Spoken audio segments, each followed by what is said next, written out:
Alléluia. Amen. Alléluia. Voilà, bienvenue dans le Seigneur. Nous sommes encore là. Nous voulons partager la parole. Donc, ça me fait plaisir de voir tout le monde là. Je vois que un moment en train de traduire le message. Donc, je vais essayer, comme je parle trop vite, de parler un peu doucement.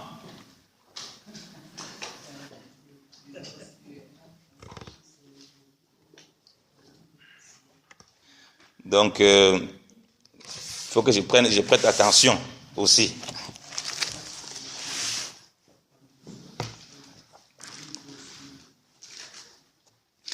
Aujourd'hui, je veux qu'on parle, ce que me vient à cœur après ce moment de prière, c'est vraiment qu'on parle de la puissance du Saint-Esprit. Du Saint-Esprit. Oh yes, the power of Holy Ghost or the power of God is the same. So, la puissance du Saint-Esprit, que moi je vais résumer par la puissance de Dieu en Christ. Parce que avec le message que nous annonçons souvent, il y a des personnes qui me disent que je suis contre les miracles, que je suis contre les dons, d'autres bien tous les extrêmes. Hein. Je ne suis ni contre les dons. Can you come before or you want to stay there? Okay. Okay. Bon, j'ai dit on va parler de la puissance du Saint-Esprit. La puissance du Saint-Esprit, moi je résume ça comme la puissance de Dieu en Christ.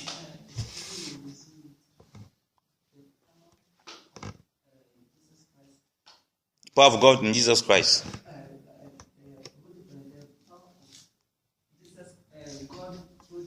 Yes, right. Et j'ai dit, je ne suis pas contre les dons. Je ne suis pas contre les miracles. L'évangile que nous prêchons est tellement christocentrique, est basé sur Christ. The gospel we preach est tellement basé sur le Seigneur Jésus-Christ que les gens qui sont dans des extrêmes, ils ont l'impression qu'on est contre les miracles. Ils parlent tellement de Jésus-Christ, mais nous on veut les miracles, nous on veut la puissance. Et on dirait qu'il est contre les dons spirituels. Pourquoi il veut nous empêcher de chercher les dons spirituels alors qu'on peut l'a dit, rechercher les dons?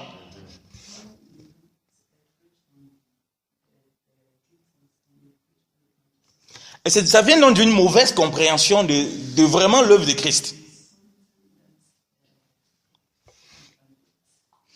Si un enfant de Dieu comprend pourquoi tout est en Christ et par Christ,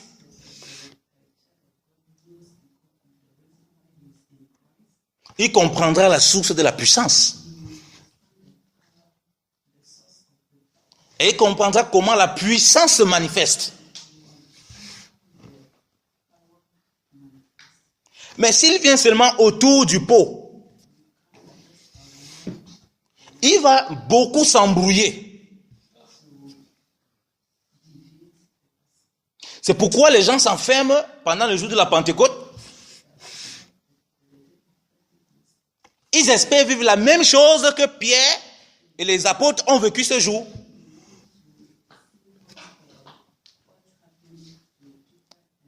Et de Pentecôte en Pentecôte, chaque jour vous faites ça, rien ne se passe.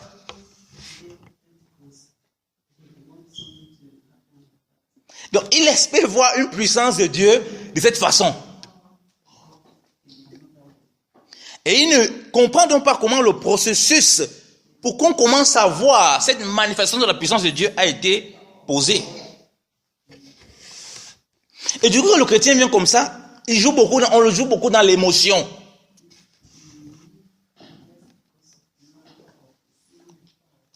Parce que lorsqu'on a un problème,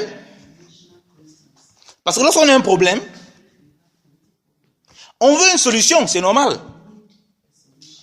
Et du coup, comme on veut une solution, si on reçoit un message qui est même tronqué, qui n'est pas correct,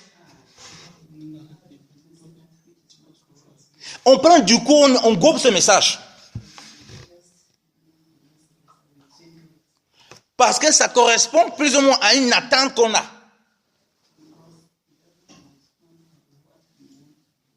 Ça semble résoudre un problème qu'on a actuellement et qu'on veut résoudre. Donc on paie le discernement. On paie la patience. C'est comme ça qu'on parlait donc de séduction en séduction. Le jour où on entend il y a un grand prophète. Lui, quand son mouchoir seulement ça touche quelqu'un là, les guérisons. On vide l'assemblée ce dimanche-là. On part chercher le miracle chez le monsieur. Parce qu'on a besoin de quelque chose là qui doit résoudre notre problème. Frère Yannick, lui, n'a pas le miracle. Moi, je dois aller voir le miracle. Il parle beaucoup pour rien. Et quand le miracle se passe par là-bas, on entend encore qu'il y a l'autre là. Papa Moreau. Lui, son nombre, seulement, ça guérit malade.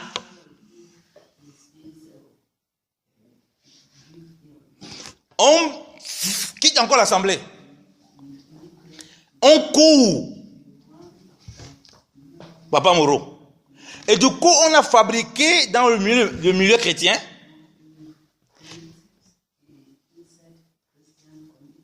les grands hommes de Dieu.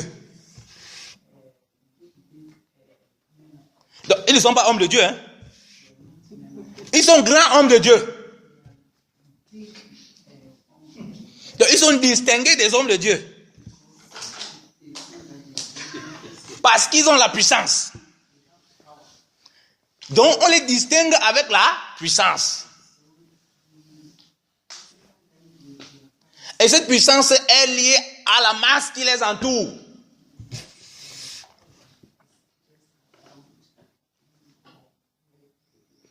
Du coup, ça obscurcit.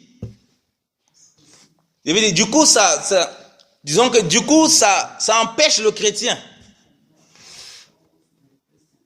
de voir et de comprendre les choses spirituelles.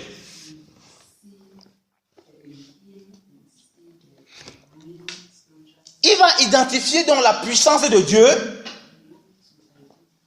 la puissance du Saint-Esprit, en fonction des éléments visibles, dit un miracle, là comme ça, quelqu'un, en fonction des hommes.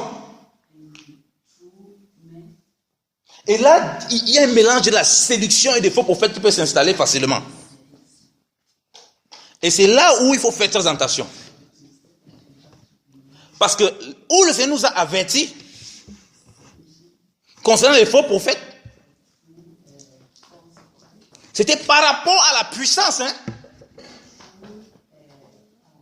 C'est pas parce que lui ne produit pas la puissance au travers de ses enfants.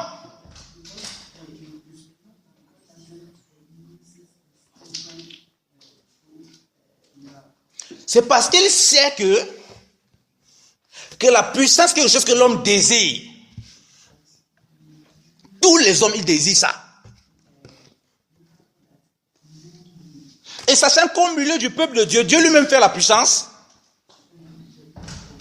Il manifeste la puissance. Celui qui n'est pas assez affermi, donc va mélanger les œuvres du diable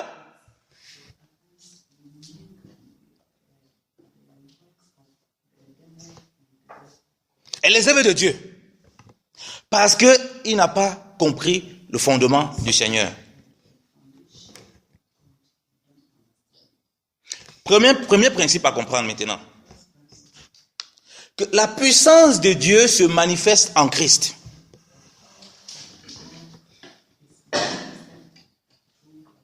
Dans tout le corps de Christ. C'est pourquoi si tu n'as pas compris qu'un corps, par exemple, tout mon corps-ci est en bon état, parce que chaque élément du corps produit quelque chose.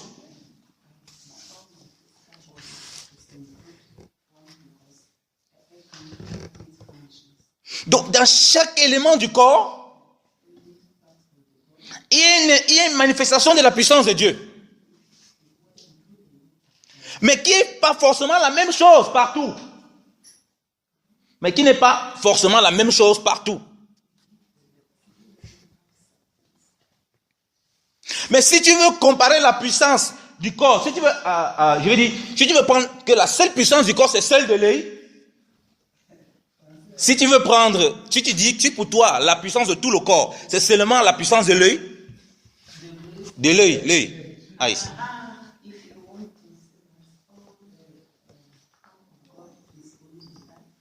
Tu anéantis tout le corps, ça veut dire que le reste du corps est paralysé.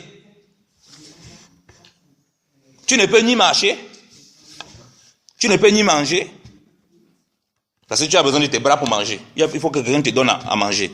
Tu as besoin donc de toute la puissance du corps. Et chacun la manifeste où il est.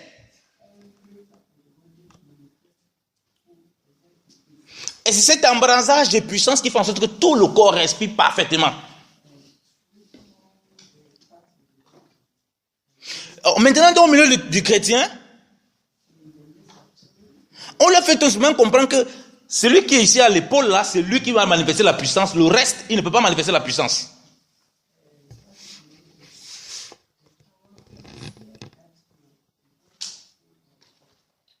La puissance de Dieu vient pour manifester aussi la gloire de Dieu. Alléluia. Alléluia. Alléluia. Vous êtes là? Je répète encore, la puissance de Dieu se manifeste en Christ. On va aller tout doucement, bien aimé dans le Seigneur. Et parmi tout son corps, jamais Dieu ne va utiliser un seul élément comme ça que manifeste la puissance, le reste ne manifeste pas. Non. Le problème, c'est notre regard sur ce que c'est que la puissance de Dieu, comment elle se manifeste. Parce qu'on croit que quand on parle de puissance de Dieu, il faut forcément que quelqu'un impose les mains à l'autre et il se met à danser. Il faut qu'il soit seulement en train de chasser les démons. Et là, il parle de puissance de Dieu. Il faut qu'il aille ressusciter. Et là, il parle de puissance de Dieu. Il faut qu'il aille ressusciter quelqu'un. Pourquoi on dit qu'il a la puissance de Dieu? Mais celui qui a la capacité de donner un conseil et qui produit la vie, lui, il n'a pas la puissance de Dieu.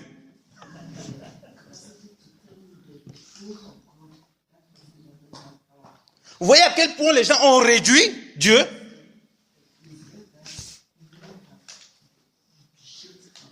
Et c'est ça qui crée le déséquilibre dans le corps de Christ.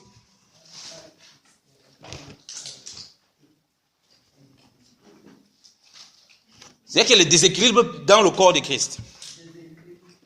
Le corps n'est pas bien stable. Yes. Et à cause de cette balance, il y a des personnes qui crient, Seigneur, donne-moi la puissance, donne-moi la puissance. Mais dans sa tête, il sait, pour lui, la puissance là, il faut qu'il sort là, quand il parle, le feu sort de sa bouche. Donc, quand il prie comme ça, il faut que quand il sorte là, le feu sort de sa bouche. Je vous donne un exemple de la démonstration de la puissance de Dieu. Paul et Silas ont été arrêtés. N'est-ce pas? C'est le même Paul qui était à l'extérieur, qui a dit, oh non, Jésus, lève-toi, marche. C'est le même Paul.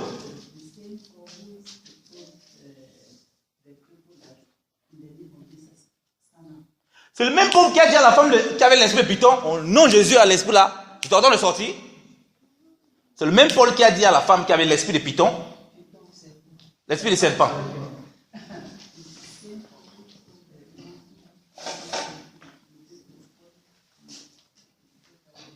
C'est le même qu'on a enfermé. Put in jail. Le même qu'on a mis en prison. Donc, là-bas,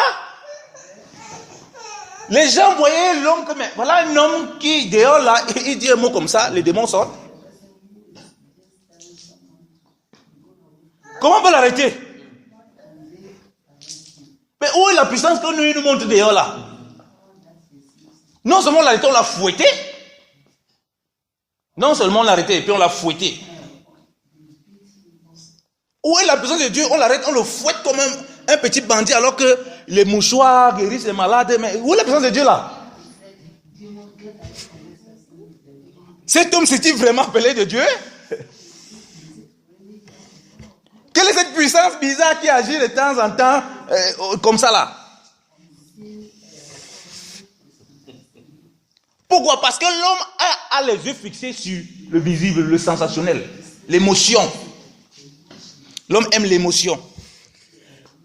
Mais c'est pas l'homme, si on l'appelait Jupiter, l'autre Neptune, tout ça, mais comment on peut l'arrêter comme un petit, comme si on le fouette, alors qu'on a dit que c'est les dieux qui sont venus sur la terre. Pourtant, nous on a dit que c'est les dieux qui viennent là, on a vu que ce sont des dieux. Ils ont une mauvaise vision de la puissance. Mais regardez en prison. Quand Paul et Silas faisaient quoi? Louaient. Qu'est-ce qui s'est passé lorsqu'ils louaient?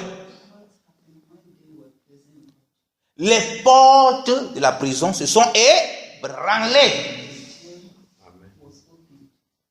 Les portes de la prison se sont ébranlées. Alléluia. Ils ont fait comment pour arriver là-bas? Ils ont été fouettés, ils ont été maltraités.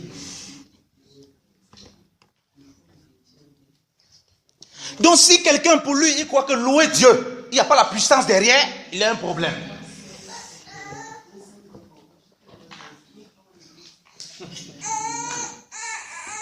Parce qu'il ne va jamais ébranler aucune prison où les gens sont enchaînés. Et ils ont besoin d'entendre ces louanges qui montent devant le Seigneur dans les épreuves, dans les difficultés dans lesquelles il se trouve. Il adore son Seigneur, il loue son Seigneur, il glorifie son Dieu. Pendant que les gens sont enchaînés, il voit, même sans que ses yeux physiques ne voient, les portes de prison s'ébranler partout, dans sa famille, dans les nations.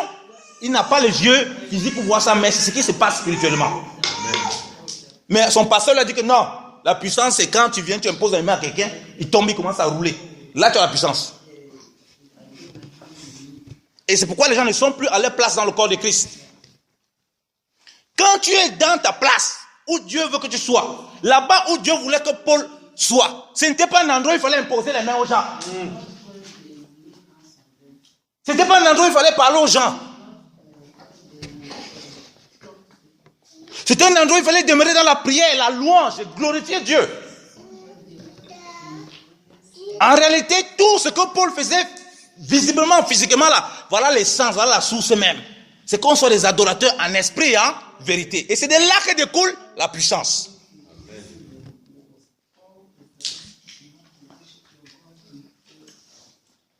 Quand il louait Dieu, il n'attendait pas que les portes de prison s'ébranlent.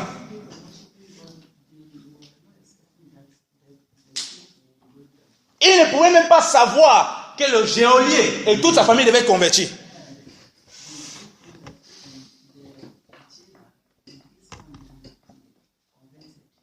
Bien-aimé dans le Seigneur, la puissance la puissance du Saint-Esprit se trouve en Christ. Et le Christ dont nous parlons, c'est le Christ crucifié, enseveli, ressuscité et glorifié.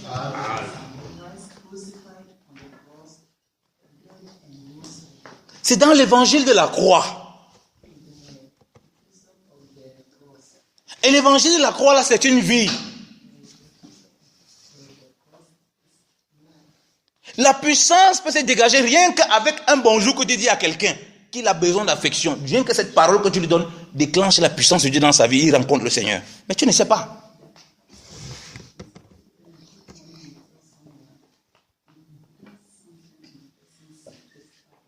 La puissance de Dieu se manifeste en tout, en parole, en œuvre, en acte, en tout.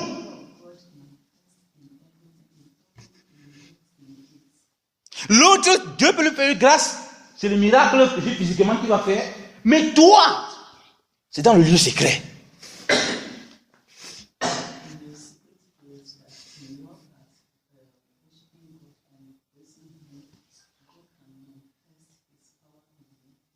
C'est pourquoi on ne peut pas mettre un don supérieur à un autre don. Ils sont tous complémentaires pour mettre le corps dans toute sa puissance. Donc, durant la marche de Paul, Il connaissait la souffrance. Il connaissait la difficulté. Vous croyez qu'il savait que quand on avait pris son mouchoir, qu'il avait touché, on l'a appelé Paul, on a touché ton mouchoir, il n'avait pas le téléphone à cette époque. On l'a appelé pour lui, voici, on a pris ton mouchoir, on a mis sur quelqu'un, ça l'a guéri. Non, il n'était même pas au courant.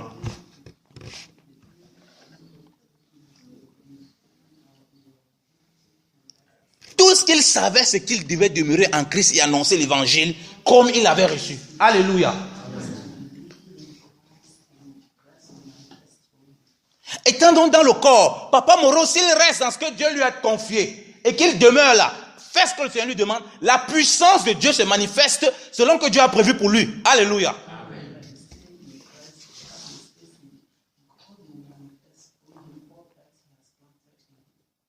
Et c'est ainsi que le corps tout entier va apporter, va guérir les uns les autres. Mais si, comme les gens ont déjà un schéma dans leur tête, ils prient pour avoir la puissance, ils ne comprennent pas que cette puissance est en Christ. Et cette puissance même, lisons la parole. On va lire la parole. 1 Corinthiens 1, bien aimé dans le Seigneur. Oui, 1 Corinthiens 1.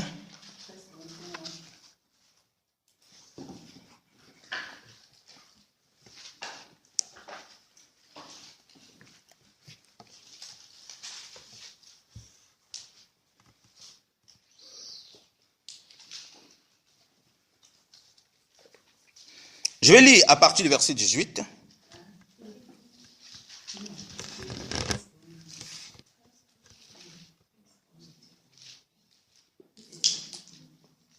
First Corinthians 1 verse 18.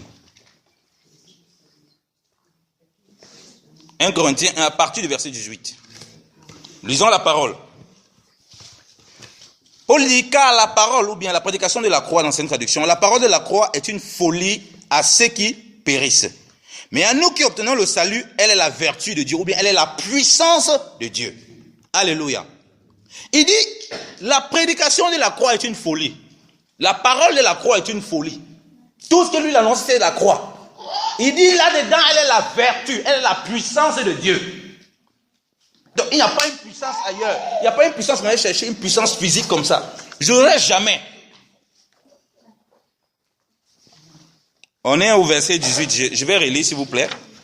J'ai dit, car la parole de la croix est une folie pour ceux qui périssent. Mais à nous qui obtenons le salut, elle est la puissance de Dieu, ou bien la vertu de Dieu. Alléluia. Donc, j'ai dit que la puissance du Saint-Esprit, si je résume ça, la puissance de Dieu en Christ.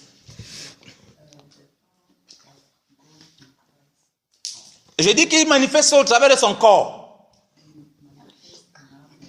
Et tout membre du corps est sujet à cette puissance. Il n'y a pas un membre qui est privilégié que l'autre. Et la puissance se diversifie avec les dons de grâce que nous avons reçus. Oui, la puissance se diversifie, donc il y a plusieurs types de manifestations avec les dons que nous avons reçus. On ne peut pas limiter la puissance à imposer les mains à quelqu'un.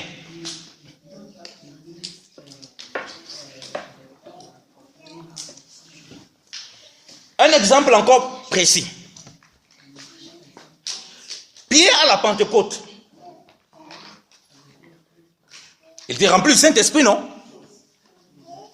Il a fait quel miracle pour que 3000 personnes soient sauvées? Il a annoncé la parole. Et la parole a produit la vie. Voilà ce que Paul dit maintenant. Il dit que nous, la parole de la croix, la prédication de la croix, c'est qu'il annonce là. C'est une folie pour ceux qui périssent.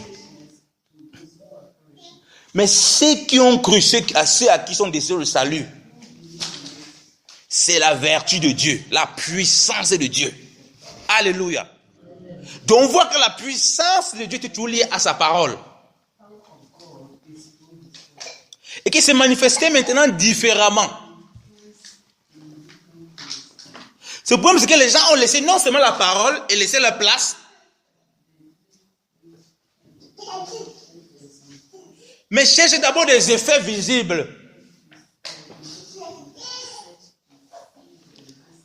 C'est pourquoi on arrive à la frustration. C'est pourquoi on devient frustré. C'est pourquoi on se dit que mais est-ce que Dieu est réel? Est-ce qu'il agit vraiment? On n'est plus capable de vivre la croix. Parce que la croix là, ça amène la souffrance, le dépouillement. J'ai dit, on va rentrer dans la croix, ça amène tout. Parce que les gens veulent avoir la puissance, c'est-à-dire de façon même par rapport au ministère de Paul. Mais personne n'est capable de vivre la vie que Paul vivait. Donc, on voit bien que ceux qui étaient là, ici, par rapport à tous ces chrétiens qui se disputaient, il les rappelle où la puissance de Dieu est manifeste. Dans la parole de la croix. Alléluia. Je vais continuer la lecture à partir du verset 19. Il dit, vu qu'il est écrit, j'abolirai la sagesse des sages et j'anéantirai l'intelligence des hommes intelligents. Où est le sage? Où est le scribe? Où est le disputeur de ce siècle? Dieu n'a-t-il pas manifesté la folie de la sagesse de ce monde? Car puisque la sapience de Dieu, ou bien la sagesse de Dieu, ou bien l'intelligence de Dieu, le monde n'a point connu Dieu par la sagesse, le bon plaisir de Dieu a été de sauver les croyants par la folie de la prédication. Alléluia. Amen. Dieu dit que son bon plaisir a été de sauver les croyants par la folie de la prédication. La prédication de quoi? De la croix. On a vu que dans la croix, là, Dieu dit que c'est la vertu de Dieu. Alléluia. Amen. Donc c'est en ça qu'on retrouve tout.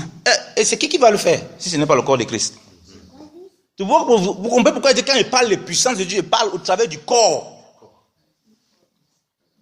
Celui qui parle là, c'est un enfant de Dieu, qui est au milieu d'un corps, qui n'est pas un élément séparé, qui est appelé pour un but précis, qui doit remplir son but précisément. Lorsque Paul quitte l'église de Galate, il voit que ils sont retournés à la loi. Mais il est tellement scandalisé. Il dit, mais les miracles qui se font parmi vous, il n'était pas là. Il dit, les miracles, il y a tous les miracles parmi vous. Ça se fait comme, ce n'est pas parce que je suis là. Ils se font par la foi ou bien par les œuvres de la loi. Donc vous voyez que même qui n'était plus là, la puissance de Dieu continue à agir parmi ses frères là. Avec des opérations de miracles, de toutes sortes de dons. Mais le problème, c'était que eux, malgré qu'il y avait ça, ils étaient retournés quand même à la loi. Et Christ les devenait inutile. Les miracles, bien les puissances, tout ça, ça devenait comme si on va chez les marabouts. Tu vois, on te donne une potion, applique telle technique. Comme une soeur, une fois, elle me racontait, elle cherchait le travail. On a dit, va aller faire 7 fois le tour de la banque que tu cherches le travail, là, comme à Jéricho. Tu fais 7 fois. Donc, elle n'a pas fait 7 fois le tour. Mais on ne l'a pas pris. Ouais, donc, on vient dans la parole de Dieu, on fait un peu son commerce. Donc, c'est devenu comme dans le monde. C'est devenu comme on va chez les marabouts. Et ce n'est pas comme ça que la puissance de Dieu se manifeste. Ce n'est jamais comme ça que la puissance de Dieu se manifeste. Si nous revenons à la prédication de la croix, Christ devient le centre de tout. Il nous met à chacun à notre place. Chacun reconnaît les dons qu'il a reçus de Dieu. La puissance de Dieu se manifeste pleinement au travers de lui, au travers du corps, et il n'a aucun problème.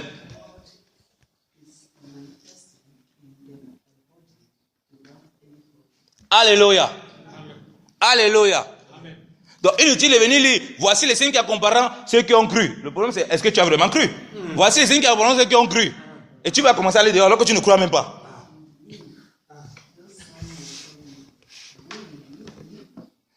Voici les signes des gens qui ont cru. Mais quand tu vas dehors là, il n'y a aucun signe qui se passe. Est-ce que tu crois vraiment? Est-ce que tu à la place. Parce qu'elle dit, voilà, c'est ceux qui ont cru. On dit ceux. On n'a pas dit c'est lui.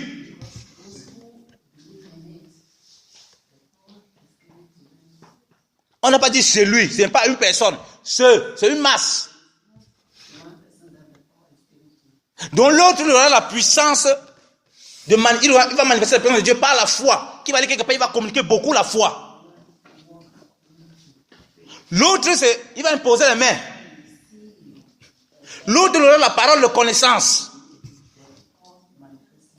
L'autre aura la parole de sagesse. L'autre, il va les ressusciter. Voilà pourquoi il est important, bien dans le Seigneur, de comprendre très bien la croix.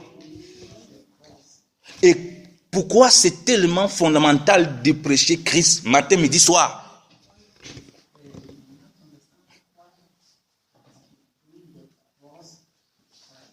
Aucun miracle, aucune manifestation de la puissance de Dieu n'a été programmée dans la parole de Dieu. Aucune manifestation de la puissance a été programmée. C'est-à-dire qu'on vient comme ça, tu viens, je programme que je vais guérir quelqu'un aujourd'hui là. Jamais, ça n'existe pas. Ils étaient dans l'œuvre du Seigneur en annonçant la parole de la croix. Et c'est de là que la puissance se manifestait. Selon que chacun était où Dieu l'avait placé.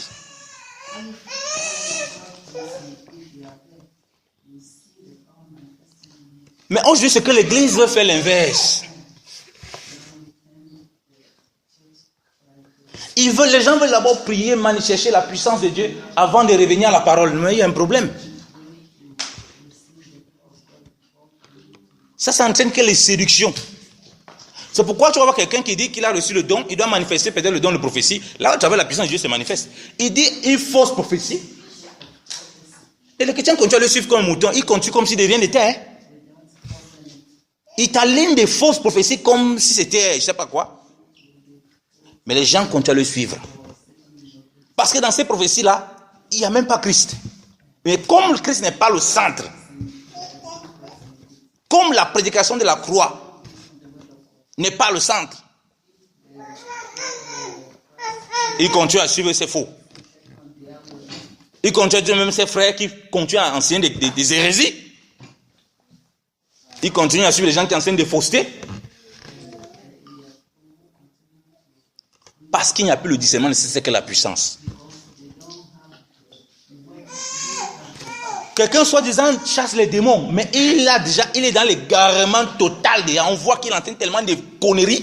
Comment il n'a rien à voir avec Christ dans son fonctionnement. Mais parce que soi-disant, il peut avoir des petits miracles, il chasse des démons, il fait des trucs. On dit non, ça c'est la puissance de Dieu avec lui. Du coup, il n'y a plus la croix.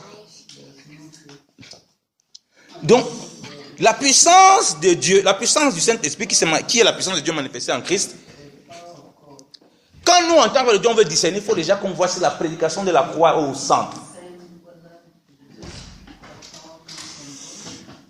Si Christ est au centre, si tout là est fait en Christ, par Christ et pour Christ, si quelqu'un n'est pas en train de vouloir voler la gloire de Dieu, ça va nous ouvrir les yeux pour qu'on voie, est-ce que quand on parle de puissance,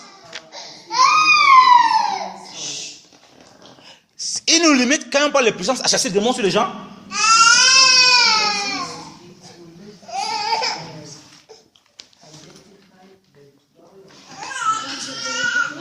Ou bien quand il parle des puissances de Dieu,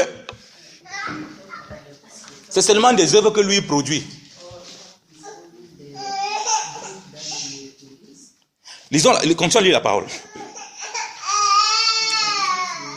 Nous sommes au verset 22. Car les Juifs demandent les miracles. Les Grecs cherchent la sagesse. Mais pour nous, nous prêchons Christ crucifié. Mais pour nous prêchons Christ crucifié, qui est un scandale pour les Juifs et une folie pour les Grecs. Alléluia, je m'arrête d'abord là. Il dit que les Juifs, on a de nouveaux Juifs aujourd'hui parmi le peuple de Dieu, ils recherchent les miracles. Christ fait des miracles. Il faisait tellement de miracles exceptionnels qu'il parvenait quand même à dire, mais qu'est-ce que tu as fait comme miracle, toi? Christ, fais quelques miracles là pour nous impressionner. Donc vous voyez qu'il était tellement aveuglé sur la source du miracle, sur la source de puissance, sur comment la puissance du Saint-Esprit doit se manifester. Parce qu'il voyait Christ, il ressemblait à rien à ce qu'il pouvait attendre. Il n'avait pas d'apparence à attirer le regard. Il vivait parmi des gens qui étaient de mauvaise vie. Il était là comme un homme ordinaire. Mais non, il doit porter une grande soutane. Il doit faire allégeance à un système religieux des pharisiens. On doit le voir assis dans les premières places. Là, on va commencer à croire sa puissance. On va commencer à voir les yeux sur sa puissance. Mais il n'avait rien de tout cela. Donc du coup, ce qu'il faisait, les yeux étaient toujours aveuglés. Et il demandait toujours, non, fais quelque chose. Non, on doit voir ta puissance. Avec tout ce qu'il avait fait, il n'était pas capable de voir. Parce que ce qu'il enseignait les confondait. Ce qu'il enseignait les confondait, les mettait dans la confusion. Et la puissance de Dieu venait pour confirmer ce que Christ enseignait. Alléluia. Et c'est ce que Paul vient rappeler. Et les Grecs, on a de nouveaux Grecs aujourd'hui. Les gens cherchent des révélations pour épater le peuple de Dieu. Ils cherchent la sagesse, les connaissances pour impressionner les gens. Il n'y a aucune vue dans ce qu'ils prêchent là.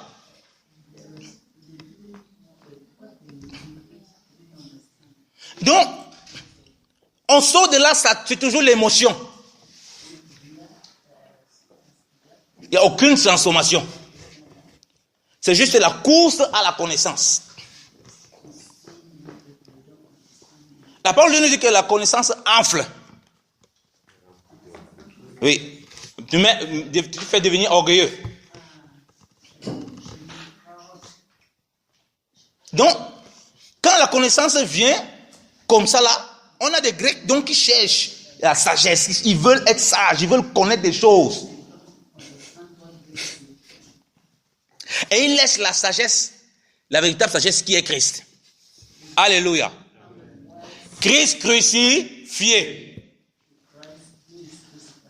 Christ crucifié, c'est au travers de lui, la pressé comme ça là, que la vie sort.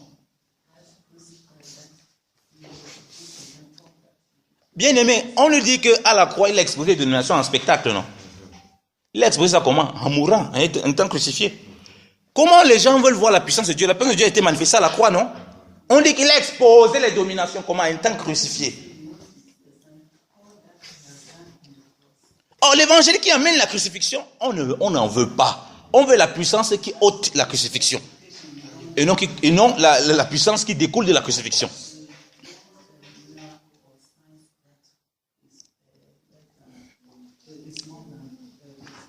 Et il nous dit qu'il annonce Christ crucifié. Paul n'a pas dit j'annonce les miracles, la puissance, les machins. Non. Uniquement Christ crucifié. Ça devient un scandale pour ceux qui cherchent des miracles. C'est pourquoi les gens me disent non, c'est pas normal. Il faut quand même un peu parler des dons, Yannick. Je dis non, je n'ai rien contre les dons. Je peux parler des dons tous les jours du matin au soir. Mais si je n'ai pas compris la source des dons, mais tu vas être dans la confusion, tu vas commencer à chercher les dons. Je me rappelle un bien-aimé comme ça qui prie avec quelqu'un. Il voit comment Dieu éclaire sur un sujet. Il voit comment Dieu éclaire le bien-aimé sur un sujet. Mais il est impressionné. Mais j'avais jamais vu des choses comme ça. Là, il commence à dire, frère, il faut que je prie là. Tu pries là, que le Seigneur me donne le même genre de dons que toi. Vous voyez comment les gens sont? Parce que... Bon, donc, je reprends pour la sœur bien-aimée. Donc, il y a un bien-aimé qui priait avec un autre frère. Il priait avec un frère.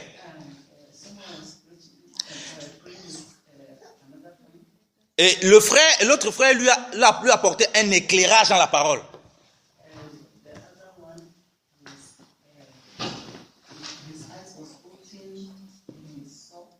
Il était tellement émerveillé qu'il a demandé à ce frère-là, prie pour moi pour que j'ai le même don que toi.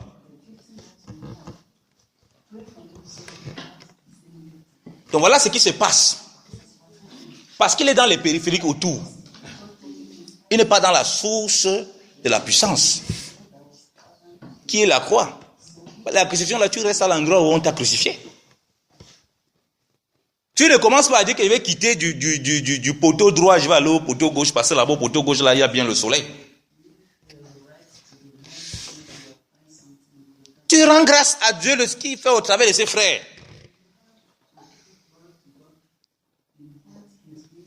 Mais tu pries le Seigneur que ce qu'il t'a donné, tu puisses le manifester de façon merveilleuse comme ce frère le manifeste. Alléluia. Comment tu vas prier dans ça quand dans les églises, on parle miracle. C'est le jour de ton miracle. Il n'y aura aucun miracle. Ce n'est pas le jour de ton miracle. C'est faux. Ça, c'est un faux évangile. This is the day of your miracle. This is the day of your miracle. Tu vas te marier 2016. Le 6 veut dire ceci. Tu vas te marier tel jour. Dieu a créé le 6e jour. Il n'y aura rien. Zéro. Ça ne marche pas comme ça. Personne ne va changer l'évangile de la croix. Paul dit, nous prêchons Christ crucifié. Scandale pour les Juifs qui cherchent les miracles. Quelqu'un qui court auprès des miracles. C'est un scandale, la prédication, le Christ crucifié. Que c'est que ça tourne autour de ça. C'est pas possible. Il veut voir autre chose. Quelqu'un qui cherche la connaissance, les révélations pour épater le peuple de Dieu. C'est un scandale pour lui.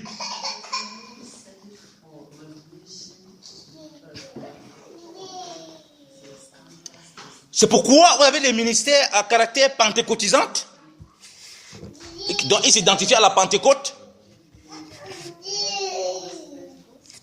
Tout est basé sur la puissance et les miracles.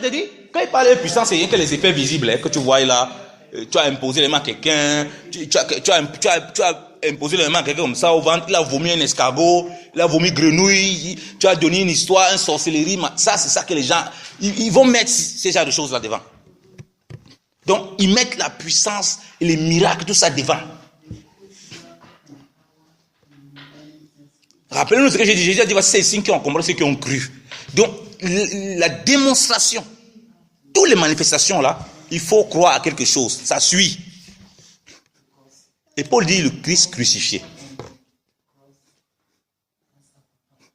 Donc, il ne faut jamais espérer que ce que Dieu a fait au travers de Paul, il dit la véritable puissance, parce que le diable singe. On a vu là que Jésus-Christ a prévenu ses disciples dans Matthieu 24. Prenez garde que personne ne vous séduise, parce que les faux prophètes vont s'élever et même dire qu'ils font la puissance. Mais de quelle puissance? Quelle est la source de ça? Donc, il faut qu'on voit le Christ crucifié. Au point où Paul dit que ce que je veux parmi vous, vous les Corinthiens là, il y a tellement de guerres parmi vous, tellement de disputes, je veux seulement savoir Christ crucifié. Je veux simplement savoir Christ crucifié. Chut. Parce que s'il y a Christ crucifié, le Saint-Esprit est à l'aise de révéler Christ. Et quand il révèle Christ, le Saint-Esprit, il révèle. When you reveal Christ.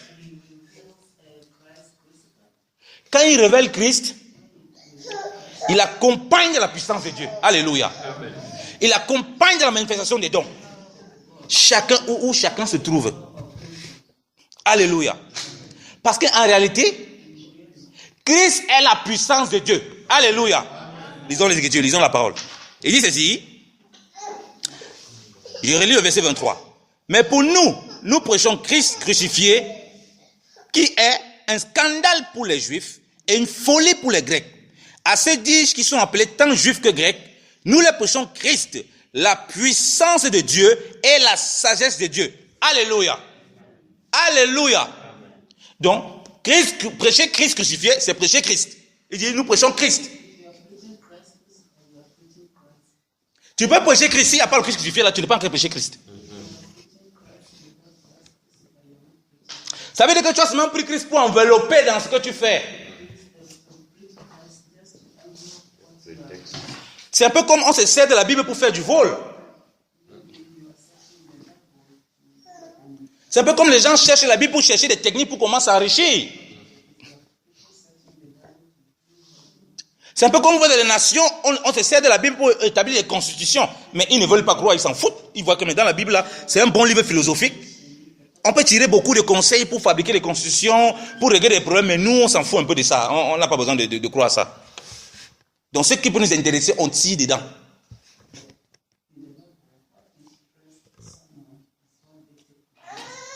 Mais il nous rappelle ici que c'est la puissance de Dieu. Alléluia. La puissance de Dieu.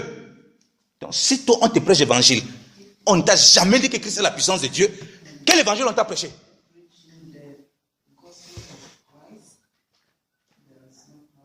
Et on te révèle que c'est le Christ crucifié.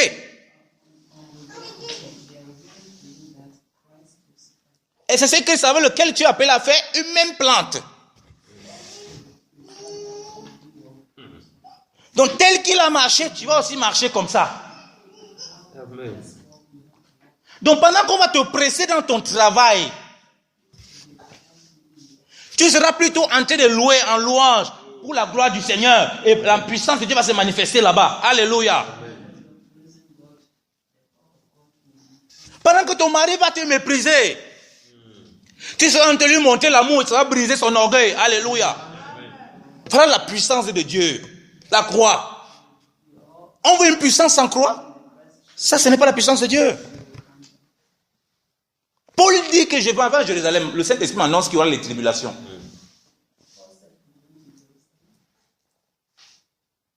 Et là, je m'en fous. Ce qui m'arrive là-bas, ce n'est pas mon problème. Pourvu que j'accomplisse pourquoi je suis appelé. Alléluia. Quand on est dans le Christ crucifié, ce n'est plus par rapport aux hommes qu'on fait. Ce n'est pas par rapport aux hommes qu'on regarde. C'est par rapport à ce que Dieu nous a appelés. Alléluia. Et là, bien aimé dans le Seigneur, on connaît reconnaître les dons en chacun des bien-aimés. Alléluia.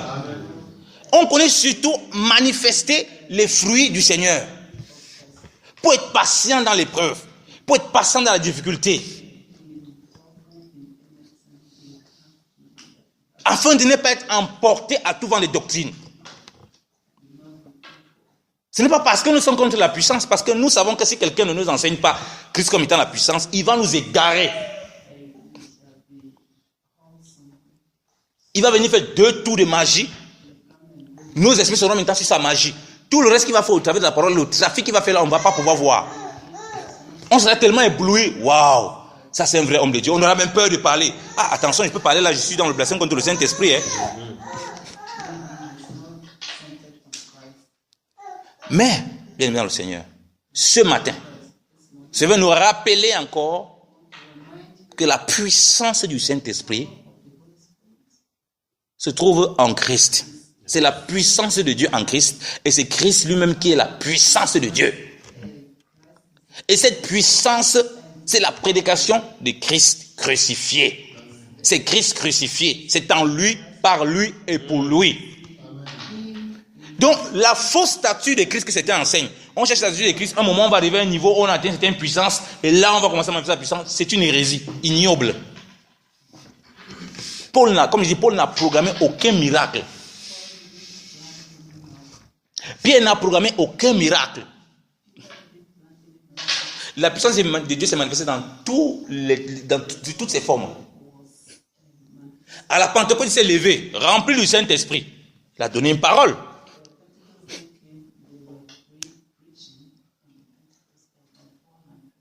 Près de 3000 personnes sont converties.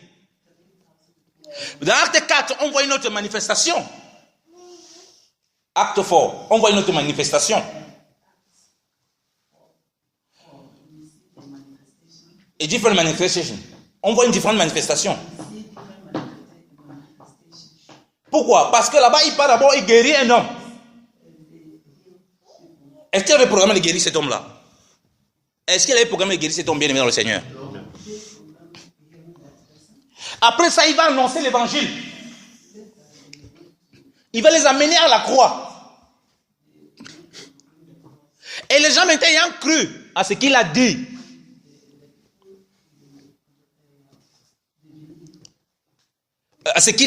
maintenant il y a encore des milliers de personnes qui vont se convertir. Vous voyez comment la puissance de Dieu se diversifie. Donc on ne peut pas marcher dans ma tête. Je ne peux pas marcher. Je me dis, il allait au temple. Il n'a pas dit qu'il allait là-bas évangéliser. Il s'abaissait. On a demandé l'argent. Ils sont fixés. Parce qu'en ce moment, le Saint-Esprit a voulu opérer quelque chose là. Bien aimé dans le Seigneur, quand on est dans l'amour, le zèle pour le Seigneur, quand on est rempli du Saint-Esprit, on désire annoncer le Christ crucifié. Le Seigneur va nous arrêter à des endroits où on ne pourrait même pas imaginer qu'on s'arrête. Et c'est là où on va manifester les dons qu'il a déposés au travers de nous. Alléluia. C'est là où tu vas passer, tu vas voir quelqu'un qui a besoin d'une parole. Cette parole-là va apporter la guérison. Alléluia. C'est là où toi, tu ne pourrais même jamais imaginer que tu peux prophétiser. Tu te retrouves devant quelqu'un, tu te mets à prophétiser sur sa vie, tu ne comprends pas. C'est là où tu peux te retrouver devant un lépreux. Tu l'imposes les mains et guéris. Mais si tu pars dans ta tête, tu fais comme on fait dans les assemblées. Venez à l'église, on va vous mettre les lépreux, on va guérir. Ça ne vient pas de Dieu. Christ n'a jamais fait ça. On n'associe pas les lépreux pour les guérir. Tu ne commandes pas le Saint-Esprit. Paul se retrouve à l'Itrasdeb. Quand il est en train de prêcher, il prêche, il y a un impotent. Il n'a pas dit non, je vais commencer à guérir. Amenez les impotents, je vais commencer à les guérir. Il prêche, pendant qu'il prêche, la parole de Dieu nous révèle qu'il a vu que... Je vais aller un peu trop vite. La parole de Dieu nous révèle qu'il a vu que l'homme avait la foi pour être guéri. Comment il a vu ça? C'est parce qu'il était dans un moment de la parole. Il annonçait Christ. Et le Seigneur lui révèle les choses que nous on ne pouvait pas voir, que les autres ne pouvaient pas voir. Et en ce moment il dit, au nom de Christ, lève-toi et marche. La personne se lève, pam, il est debout. Alléluia. Il n'est pas venu, il pouvait dire non, j'ai la puissance, je viens. Ouais, le malade là, pour d'abord les démontrer ici que je suis puissant, avant d'annoncer la parole, là du coup ils auront peur, ils vont m'écouter. Bon, apportez-moi un malade là. Comme c'est ce qu'on voit dans les églises, c'est ce qu'on voit aujourd'hui. On dit, séminaire des miracles, des démonstrations de la puissance de Dieu. On vous voit, on installe, on dit, il faut qu'on démonte. Et puis quelqu'un fait un truc bizarre. Les autres ils ont dit, waouh, c'est la puissance de Dieu ici là. Et puis ils sont maintenant prêts à écouter. C'est tout l'inverse avec Dieu. Donc, Paul vient, il annonce l'évangile. Pendant qu'il parle,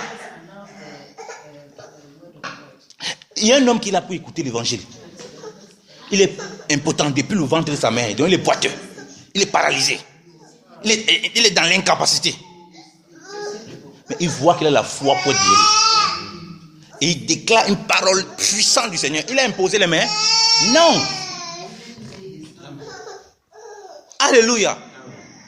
La personne se lève et la puissance de Dieu se répand partout. La gloire de Dieu, la crainte de Dieu se répand partout. Ce n'était pas programmé. Parce que ce qu'il mettait devant, ce n'est pas les effets visibles là. Ce n'était pas le spectacle. Ce n'était pas le miracle. C'était le vrai miracle, celui de la croix. Et le plus important pour lui, c'est que les âmes soient sauvées. Donc, il voulait peupler le ciel. Il ne voulait pas peupler la terre. Il ne veut pas avoir les fanatiques.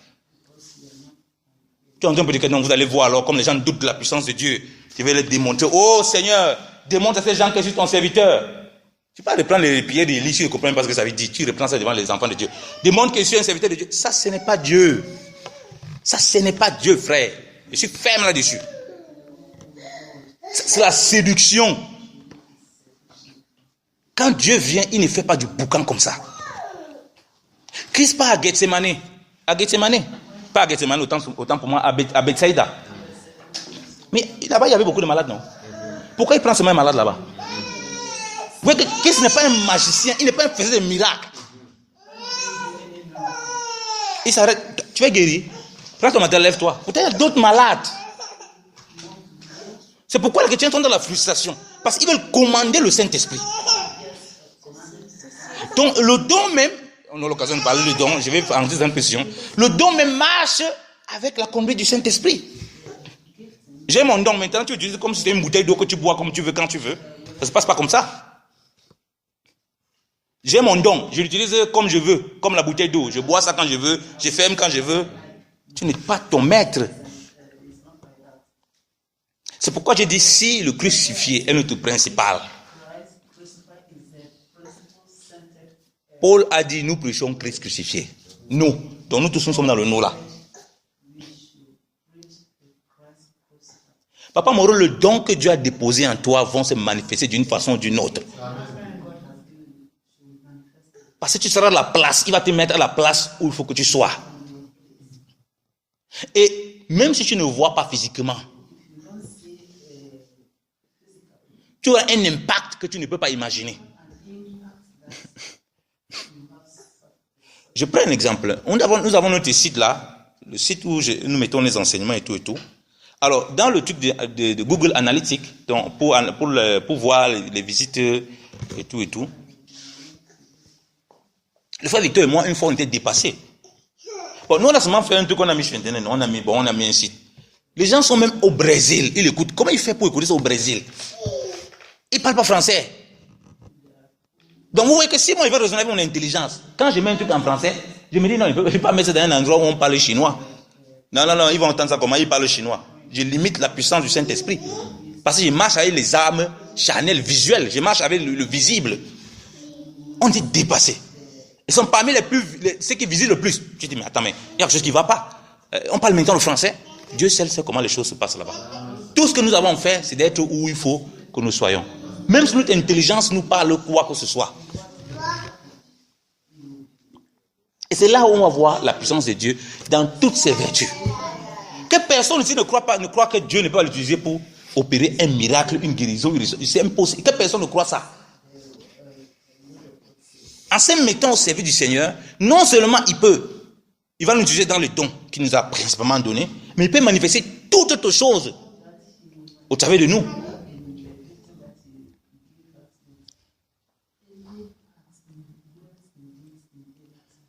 Je vous donne encore un autre exemple. Ananias, que le Seigneur a appelé pour imposer les mains à Paul. Ananias, quand Paul est là à Damas, que le Seigneur a appelé pour aller imposer les mains à Paul pour qu'il retrouve la vue. On Paul show is will recover the views. Donc, mais il n'était pas un ancien. On voit bien que dans Acte 8, il y a l'église, il y a les chrétiens de Samarie. On a fait appel à Pierre et Jean pour venir imposer les mains aux gens là pour qu'ils soient remplis du Saint-Esprit, qu'ils reçoivent le Saint-Esprit, non? Pourquoi on ne fait pas aussi appel aux anciens? On dit non, c'est à eux que ça appartient ces dons-là.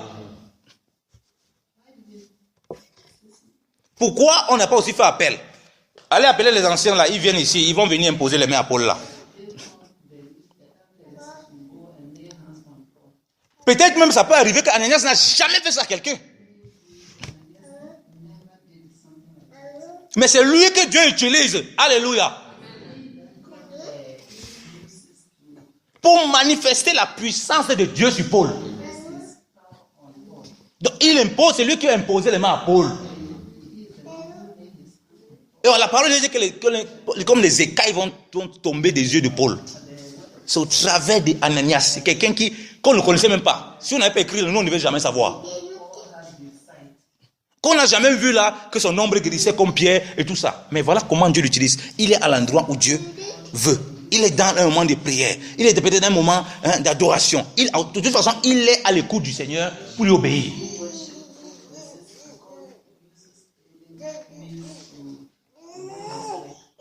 Tombez le main dans le Seigneur. Il est important que nous comprenions ces choses-là. Nous ne nous laissons plus influencer par des fausses doctrines. Je résume nos messages. Je parlais de la puissance du Saint-Esprit. Je dis que la puissance du Saint-Esprit, c'est la puissance de Dieu manifestée en Christ. Qui utilise tout le corps pour manifester ses puissances. To manifest this power. Et que chaque membre du corps devient participant à cela.